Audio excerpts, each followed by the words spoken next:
Today, I'd like to share with you a three-step teaching model which I developed as part of my PhD studies.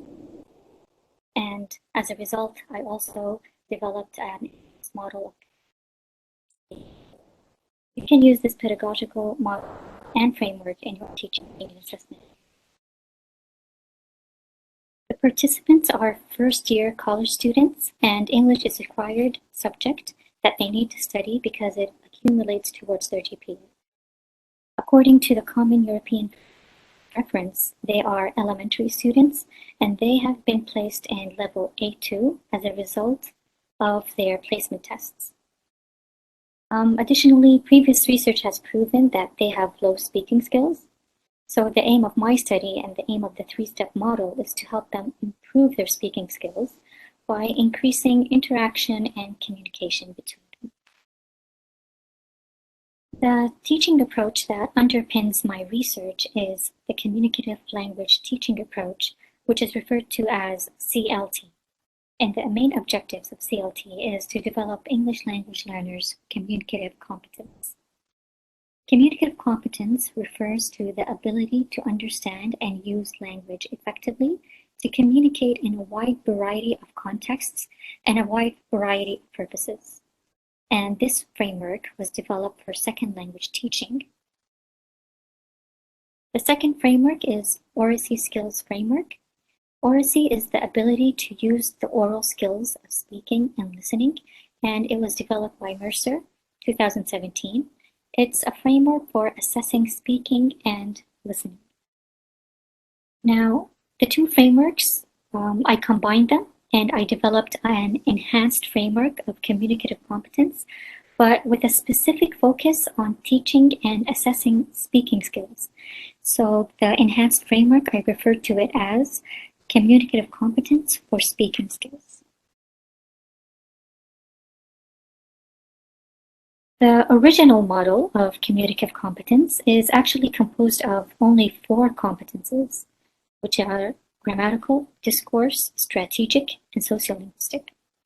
I added the 5th category, interactional competence, just to highlight the importance and value the role of interaction and communication on the development of learners' communicative competence and speaking skills. The features that reflect each competency is drawn from the Oracy Skills Framework, and that's how I combined the two frameworks. Grammatical refers to understanding and using vocabulary, grammar, sentence structure. Discourse is understanding how ideas are connected using conjunctions, transitions, and organizing the talk. Strategic competence is the ability to use strategies to overcome and prevent communication breakdowns, such as using body language, translating, and describing. Sociolinguistic competence is having the awareness of social rules of language, such as formality, politeness, background knowledge, context, roles of participants. And finally, interactional competence is the ability to interact with the audience and with the speaker, and incorporating interactive features in oral conversations such as attentive listening, asking and responding to questions, scaffolding, and overlaps. Just one important thing to point out is that these features are not mutually exclusive. There can be overlapping features among the competences according to the context of situation. For example, vocabulary. Learners' use of vocabulary reflects their grammatical competence, but the relevant and appropriate use of vocabulary reflects sociolinguistic competence. The 3-step model that I designed to help learners improve their speaking skills is a process composed of 3 steps: explicit instruction, noticing, and practicing.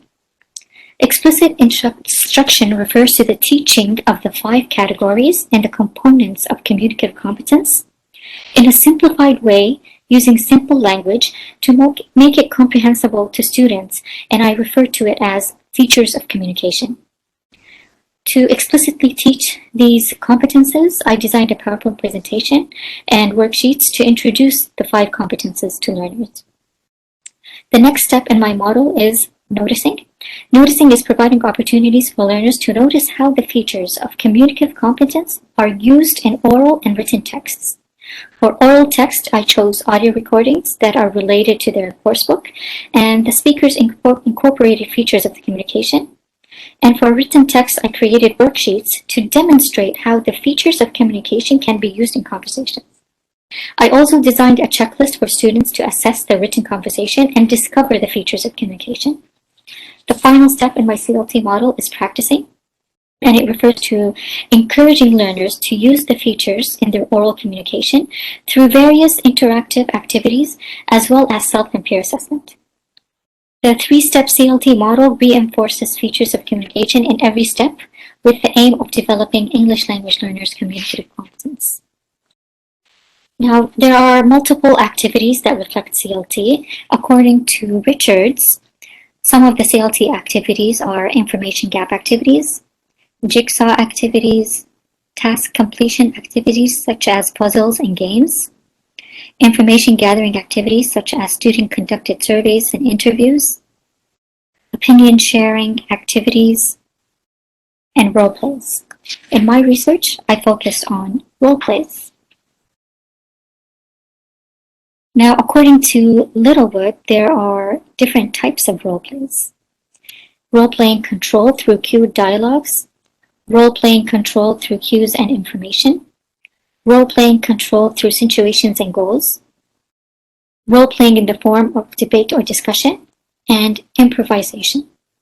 These 5 types of role plays gradually shift from controlled, guided role plays where learners are provided with information in specific situations to less controlled role plays where students use their oral communication skills that they learned in order to conduct debates, discussions, or even improvise their own situations. In my PhD studies, I chose number 2 because I found it more suitable for my A2 level learners and relevant to the coursework that they're using. The aim of role plays is to practice incorporating the features of oral communication that they learned and to increase interaction and communication among students. Role plays focus on fluency and checklists focus on accuracy. So after completing the role plays, students use a checklist, sometimes for self-assessment and sometimes for peer assessment.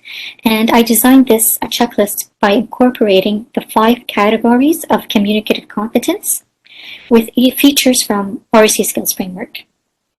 The purpose of using the assessment tool is to reinforce learners' awareness of communication features and to foster their noticing abilities regarding the existence and application of communication features.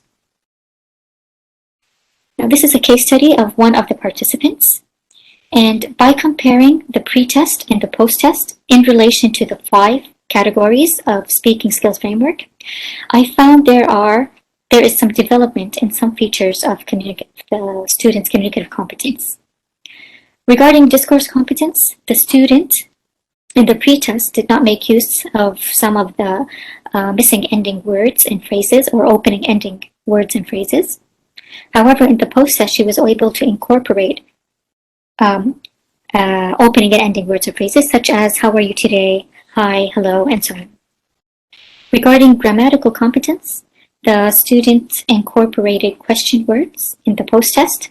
However, these question words were missing in the pre-test. For example, in the pre-test, her question was, "The kind of clothes you like to wear," but in the post-test, she was able to say, "What is the weather like outside?" As for strategic competence, student used rising intonation correctly at the end of questions in the post-test, but in the pre-test, she used rising intonation only at the end of sentences without question words. There weren't any irrelevant choice of words in the post-test, but there were some irrelevant choice of words in the pre-test. Regarding interactional competence, it was in the form of scaffolding in the pre-test due to breakdown that occurred, but it took a different form in the post-test because communication breakdown did not occur. Rather, the interaction increased as the partners took turns asking questions and switching roles. So this was to assess their accuracy. To assess their fluency, fluency was measured by using aspects of discourse competence, which I found as the most relevant framework of analysis for my study. Now, according to the table, it indicates that student A was more fluent in her post-test than in her pre-test roleplay because the number of filled and unfilled pauses, the number of repetitions, the number of repairs in the post-test decreased as opposed to the pre-test. The analysis of student A's role play reflects development of certain aspects of communicative competence, which is reflected in her speaking performance. And this could be related to the three-step teaching process, which is explicit instruction, noticing, and practicing. Now, these... Sorry for the interruption. I have 5 minutes left, my dear. Okay, thank you. So the results of analyzing the students' role plays are supported with evidence from questionnaires and follow-up interviews as well. So the key points of my presentation today is that CLT can focus on both fluency and accuracy, but it needs to be well planned. Communicative competence can be taught and assessed as well. Explicit instruction can lead to conscious raising and learning development. Self and peer assessment are opportunities for noticing and can enhance language development. Practicing through role plays is an effective way for learners to internalize and apply communication features. Being competent in a language means more than just having a knowledge of the grammar, vocabulary, and sentence structure. In conclusion, I have some implications that can be useful for you as educators and researchers. You can adapt the elements of the three-step CLT model according to your learners' needs and according to their English language level. You can use the Communicative Competence for Speaking Skills framework to design effective communicative activities, as well as to assess English language learners' oral skills. You can also incorporate communicative activities that focus on different aspects of the 5 categories of the framework. And finally, you can encourage your students to notice the features of communication that they have or haven't incorporated in their role plays by using a checklist for self and peer assessment. Here are my references. Thank you for listening and attending.